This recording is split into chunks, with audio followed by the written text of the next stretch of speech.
خاتون و حضرات، منازل فکر سے گزرتے ہوئے تصوف ایک بنیادی علم ہے جس کو ہم آؤٹ گروتھ کا علم کہتے ہیں۔ یہ آؤٹ گروتھ ہے، ایک سٹیٹ آف مائنڈ سے نکلتے ہوئے آپ دوسری سٹیٹ آف مائنڈ کو ٹریول کرتے ہو۔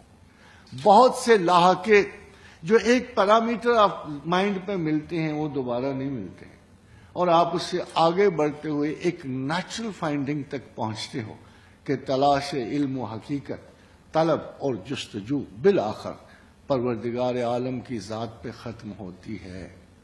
مگر خاتون و حضرات، پروردگار عالم ہوں گے تو یہ تلاش ختم ہوگی۔ اگر اللہ ہے ہی نہیں، جیسے ایک صاحب نے، میں نے اسے کہا کہ ایک صاحب کو کہا ہمارے اپنی مجلس میں، کیا ہمیں تو رسول اللہ صلی اللہ علیہ وسلم کی وجہ سے اللہ کا یقین آیا؟ تو انہوں نے کہا مجھے رسول اللہ پہ یقین تو بہت بعد میں آئے گا نا، پہلے مجھے اللہ پہ یقین ہوگا تو رسول پہ یقین ہے کہ میں نے اگر اللہ کی شناخت رسول سے طلب کرنی ہے تو میں ان کی صداقت کو برحق سمجھنے کے باوجود میرا ذہن تو یہ ہوگا کہ اگر اللہ مانوں گا تو کسی رسول کو مانوں گا، کسی کی شہادت تبھی طلب کروں گا۔ تو سب سے پہلی بات جو خدا کی تلاش میں انسان گزرتا ہے جس سفر سے، اس کو ہم علم الیقین کہتے ہیں۔ You have to find an argument. If you have no argument to believe your God, you're gone, you're finished. You cannot face. آپ کو زندگی میں، زمانے کی اقدار میں، بدلتے ہوئے موسموں میں اتنی اعتراضات سننے پڑیں گے کہ آپ کا میک بلیف کہیں بھی نہیں ٹھہرے گا۔ There is no make belief in religion. There is no blind faith in faith. یہ یاد رکھیے۔ سب سے بڑی بدقسمتی جو مذہب کے ساتھ پیش آئی کہ اعلیٰ ترین خیال کی رسائی تک نہ پہنچنے کے باعث لوگوں نے بلائنڈ فیتھ پہ بھروسہ کیا۔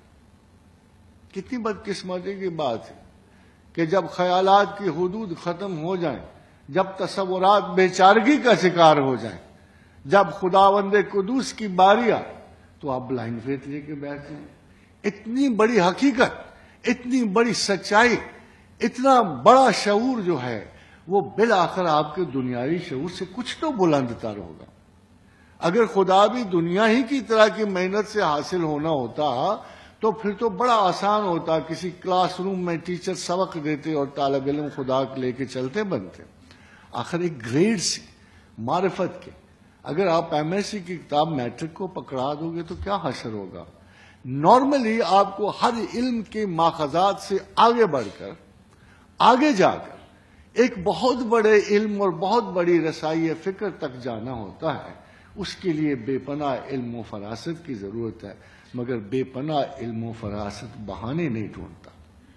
خاتون و حضرات، جہاں علم کی حدود بڑی واضح ہو جائیں وہاں آپ کے وجود کا کوئی استعارہ کام نہیں آتا، وہاں آپ کے فکری، اپنے خیال کا، اپنی جبلتوں کا کوئی آسرا آپ کے لیے کارآمد نہیں ہوتا۔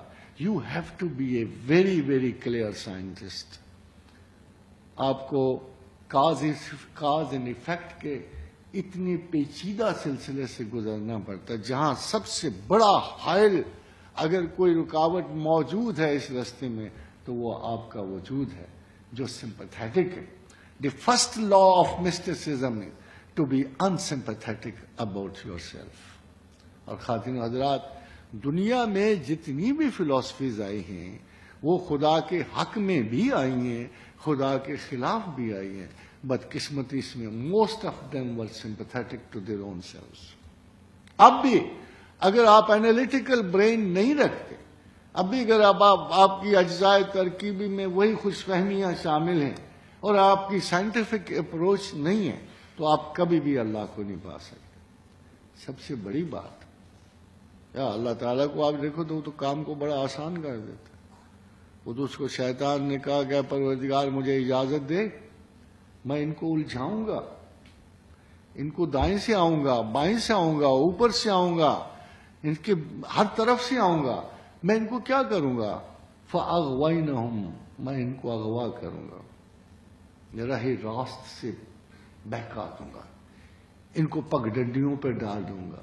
خاتون حضرات، شیطان کا یہ دعویٰ تھا کہ میں ان کو مجاز کے رستوں پہ ڈال دوں.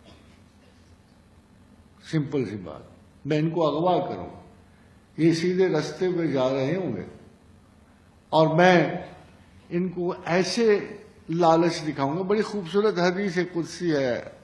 حضور نے فرمایا صلی اللہ علیہ وسلم, جب اللہ نے دوزخ پیدا کی تو جبریل کو کہا ذرا دیکھا نا, میں نے بھی ایک صنعت تخلیق کی ہے, ذرا دیکھا نا.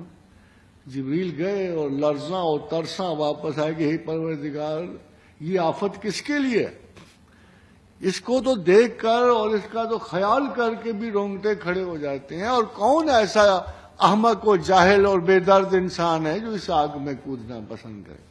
کہ اچھا ٹھہر جا, جا ذرا میری جنت بھی دیکھ. تو جبریل جنت کے معائنے کے لیے گئے, کافی دیر کے بعد لوٹے, کچھ اپنا بھی تھا نا بیچ میں, کافی دیر کے بعد لوٹے. تو کہا جبریل کہاں رہ گئے تھے؟ کہا حضرت جب آپ کی جب تو وہاں تو اتنی مشہور, کتنی خوبصورت, بالائے تصور ایسا حسن کہاں سے ہمیں نظر آ گیا. اے پروردگار کون ہے جو اس کی آرزو نہ کرے گا؟ تو خاتون حضرات جبریل امین جنت دیکھنے گئے. یہ مفروضہ حدیث نے پکی پوری بخاری اور مسلم کی مصدقہ مسلسل متواتر حسن اور صحیح ہے.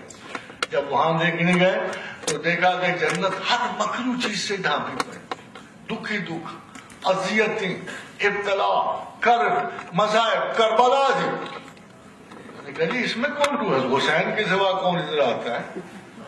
تو نے کہا ادھر کون آئے گا؟ یہ تو بڑے جگرے والا انسان اس میں گرے گا.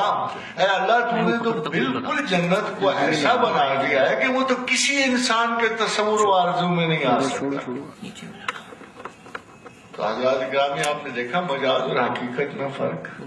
جسے آپ مجاز میں حسن سمجھ رہے ہوتے ہو وہ جہنم کے شعلے میں لپٹا ہوتا, اور جسے آپ دکھ اور اذیت سے حقیقت کی تلاش سمجھ رہے ہوتے ہو اس کے پس منظر میں کیا حسن ہوتا ہے.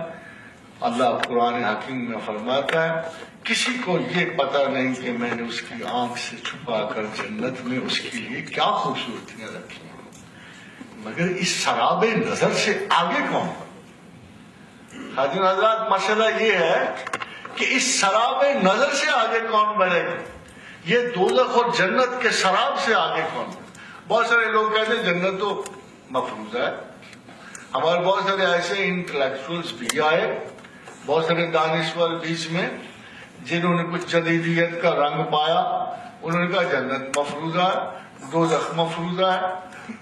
بس حاضرین حضرات کو سمجھ نہیں آتی ہے. جس جب وہ گیلیکسیز کو تو وہ دیکھ رہے ہیں, امینسٹی آف کائنات دیکھ رہے ہیں, 60 ٹریلین موٹائی کا ایک آسمان وہ دیکھ رہے ہیں, مگر ان کو حیرت یہ ہوتی ہے کہ اللہ زمین جیسی زمین کو نہیں بنا سکتا. مین از اے بگ نارسسسٹ, اتنا خود پرست میں نے کوئی شاعری نہیں جتنا انسان. جوانی میں بھی تھا, سچی بات آپ کہیں گے وہ مجاز تھا, نہیں بلکہ میں اس کا ایک یادگار سنا دیتا ہوں. میں خود پرست کسی پر نثار ہو نہ سکتا, میری نظر میرے دل ہی میں آ کے ڈوب گئی. لیکن بڑی پچھلی عمر کا شعر ہے,